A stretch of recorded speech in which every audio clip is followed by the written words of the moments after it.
Hi, everybody. It's Ross Cook from the Center of Balance and Effective Communication, and today we're going to talk about thoughts from the Blue Latitudes. Hey, a wonderful book by Tony Horowitz. We did some work on it in some videos years ago, but and shared those lessons. We may be in the middle of some puppy chase the ball strafing runs here, so this could be some exciting video here today. This is the book, Blue Latitudes. It's just brilliant. It's just a brilliant book. It's about that Captain James Cook. Okay, now before you go off all about, exploitation and everything that happened because of the exploration in the world, Captain James Cook, this book is written brilliantly. Tony Horowitz took a replica boat and followed, much of where Captain Cook went. There are a lot of great lessons to be learned from this book, and one of which is the difference in the edges of what is the difference in the fine line between exploration and exploitation, and it's handled very well, and there's a lot of questions left for you to decide for yourself. Let's look at Captain Cook for a moment. He didn't get his opportunity to be a captain of a ship till what is many, many years later than what most people would think. I mean, it would be the equivalent of being in your 80s today before you get your first captaincy. And so he chose to do it incredibly differently than everybody else. And you would think if you got that chance late in life, you might just go along so that they would keep giving you boats year after year. But he didn't do that. He decided that he was a farm boy and someone uneducated, and even his crew and other officers on the ship who are well educated originally started looking down on him quite a bit. But what he did in 11 years is unbelievable and unparalleled in world exploration. Just truly amazing. Truly, truly amazing. So let's start with, he sailed 150,000 miles in two cruises. In the first cruise, he went out, and instead of staffing his ship with normal people and going out there impressed crews and that kind of work, he went out and he put scientists, botanists, artists, everybody of ilk that was very, very different. And he crewed and manned his boat with different people.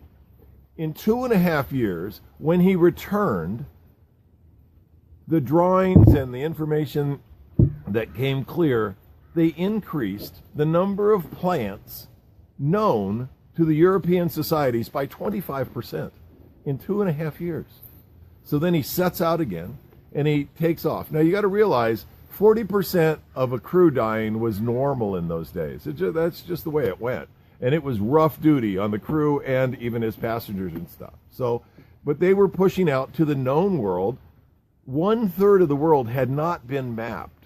And one thing James Cook was a brilliant map maker, a cartographer. And so what he did do is he went out, and when he came back 11 years later, the world was essentially known. And up until the 1900s, they were still using a bunch of his maps. That's how brilliantly and perfectly he did his work. So he took a bunch of different people, and he did it differently. And I really invite you to read the book. Now, there was an arrogance in the world. There was an arrogance in the world that said the only culture, the only known God, the only this, the only that, was the one that the Europeans knew.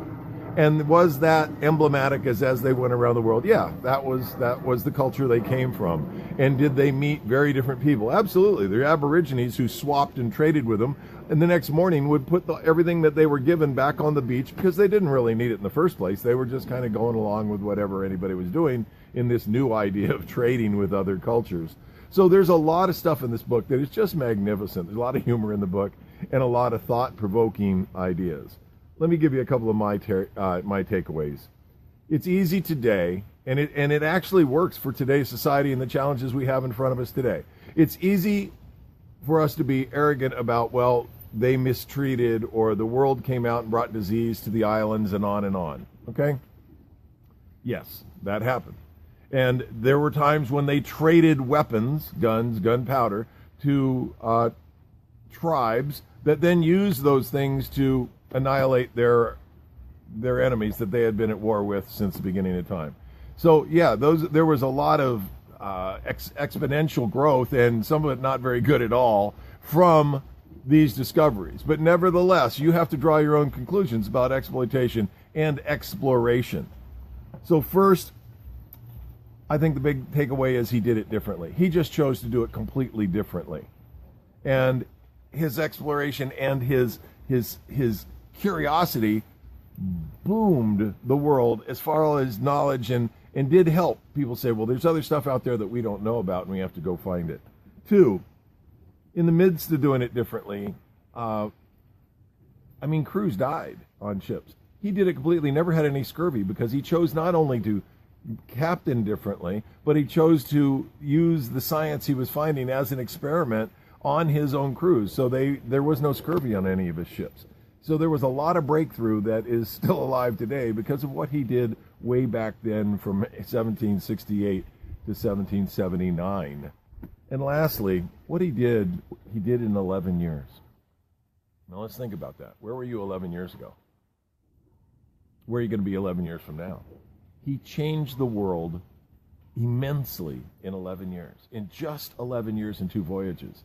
And he died doing it. But he went all over the world. I really invite you to read The Blue Latitudes by Tony Horwitz. It's a brilliant, humorous, and Tony Horwitz does it right. If you're a fan of his and his reading, he just really does it right, and he did really well by this.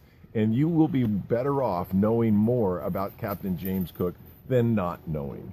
Okay, so there's a lot of lessons that, Europe at that time thought they knew what was right and the only right. How many times today do we hear, no, I know the only right? We could be, and Tony makes this point, that if there's 100 people who have this idea, and maybe you disagree with 3 of them, well, then don't disagree with all the ideas. Just pick and choose to be better. There's a great quote that says, great minds learn great lessons from little events. And that's what I invite you to do by reading this book. It's great. It's a wonderful exercise. I'm Ross Cook with the Center of Balance and Effective Communication. And I love you, and I love all those that you love and what you love. We'll be talking again soon. And Jomo.